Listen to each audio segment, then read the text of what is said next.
Kita membahas tentang keselamatan kerja pada laboratorium. Oke, kemudian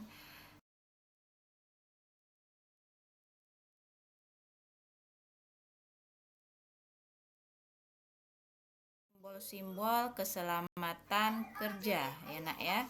Yang pertama kita dapat lihat adalah medan magnet yang kuat. Ini gambarnya, artinya memberitahu anggota laboratorium tentang bahaya yang bisa digunakan oleh jenis peralatan ini.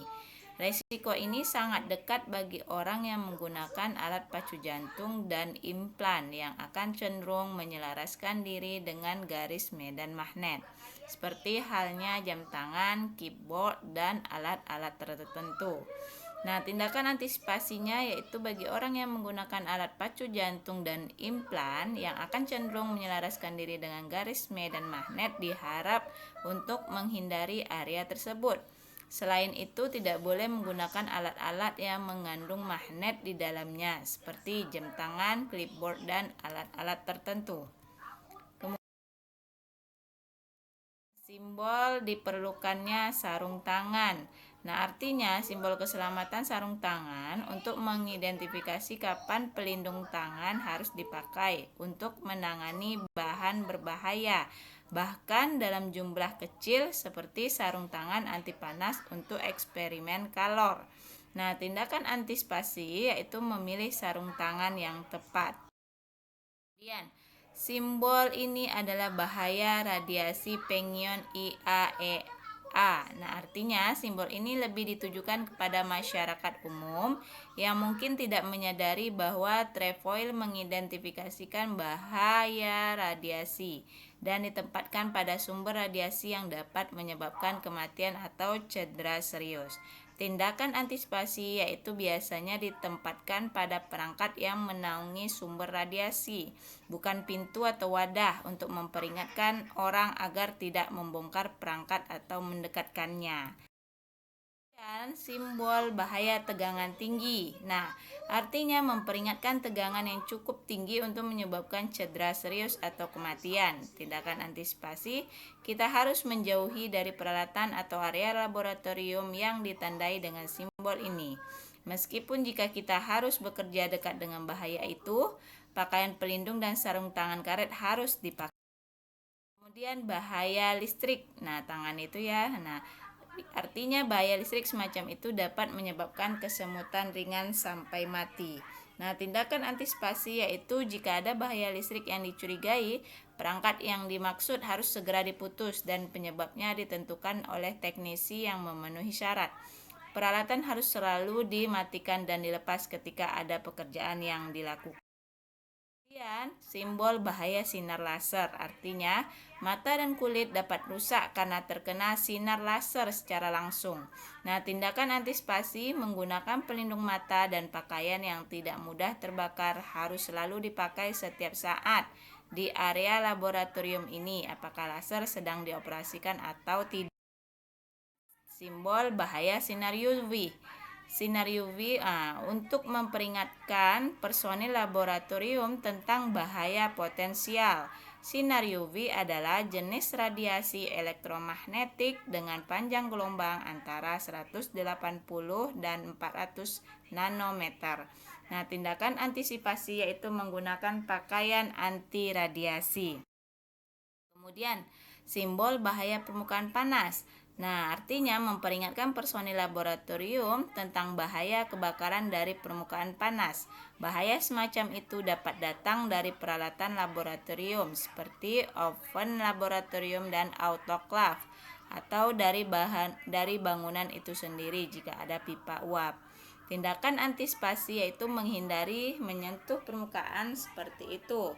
Tetapi jika mereka dapat menyentuh permukaan panas selama pekerjaan sehari-hari atau harus menangani peralatan panas, mereka harus terlebih dahulu dilatih dengan cara menggunakan peralatan tersebut dengan benar dan selalu mengenakan APD yang benar.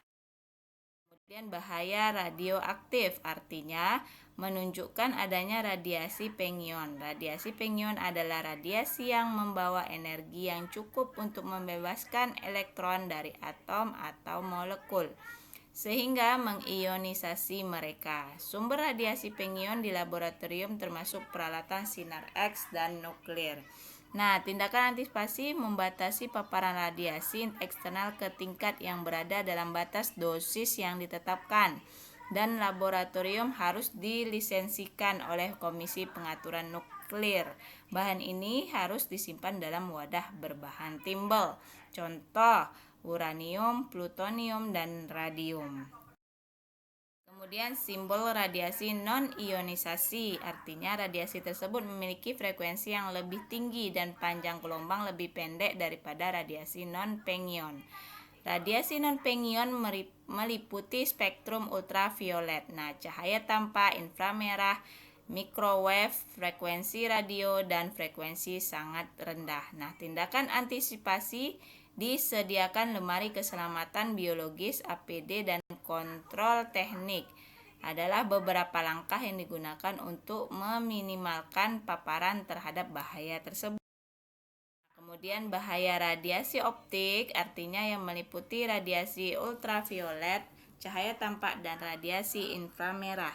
Simbol keselamatan bahaya radiasi optik memperingatkan peralatan yang menghasilkan jenis radiasi ini di laboratorium, seperti laser berdaya tinggi.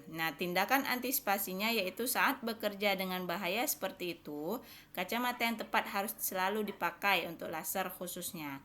SOP yang tepat harus ada, jalur berkas untuk sistem laser harus ditutup, dan pengguna harus melakukan survei fisik untuk setiap refleksi yang tidak diinginkan sebelum menggunakan laser.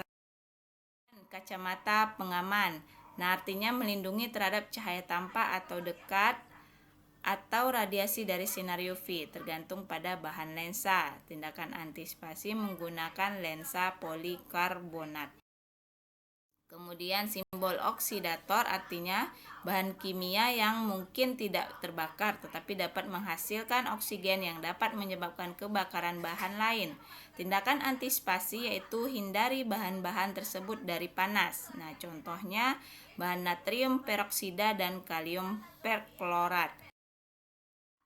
Bahaya kebakaran. Ini dia simbolnya. Tanda ini sering dilihat di tempat pengisian bahan bakar minyak atau mobil pengangkut bahan bakar minyak.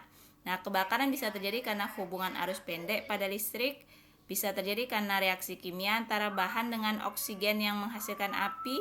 Kemudian bisa juga terjadi bila tiga komponen bertemu, yaitu bahan yang mudah terbakar, panas, dan oksigen.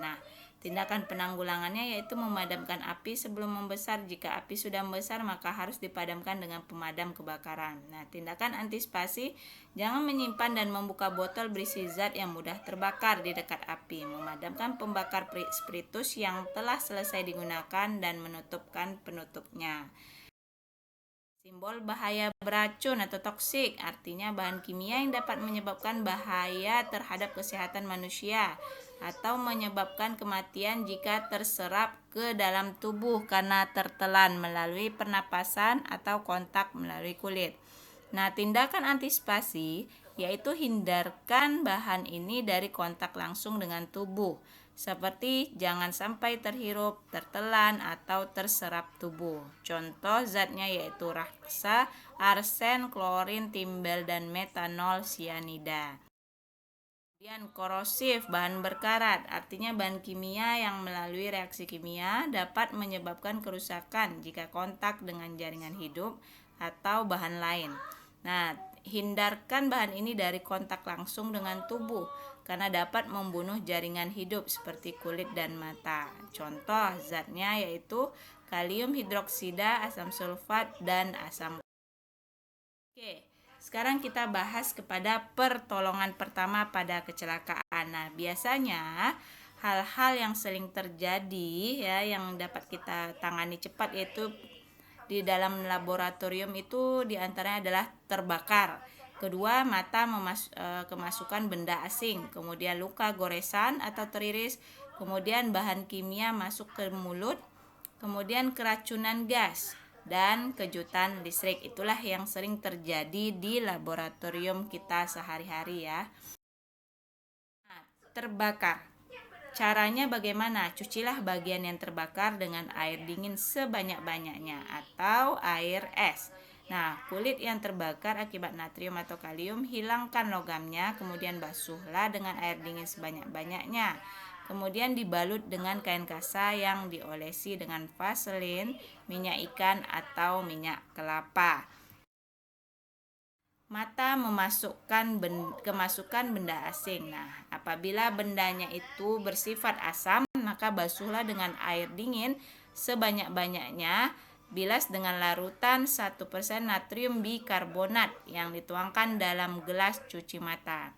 Nah, apabila dia bersifat basah, yang masuk itu adalah basuhlah dengan air dingin sebanyak-banyaknya, bilas dengan larutan 1% asam borat yang dituangkan dalam gelas cuci mata. Nah, luka tergores atau teriris. Jika lukanya besar dan banyak keluar darah, ambillah kapas, kemudian letakkan di permukaan luka dan tekanlah untuk mengurangi pendarahan. Kemudian angkatlah bagian tubuh yang terluka lebih tinggi dibanding posisi jantung penderita. Kemudian keracunan gas. Jika seorang mengalami keracunan gas, bawalah penderita ke tempat udara yang segar. Kemudian kendorkan pakaiannya. Jika pernapasan penderita terhenti, lakukan pernapasan buatan. Kejutan listrik. Putuskan aliran listrik yang menuju ke tempat kejadian dengan cara melepas kabel. Nah, kemudian menolong penderita dengan cara menarik tangan penderita dengan menggunakan tali atau kain keras.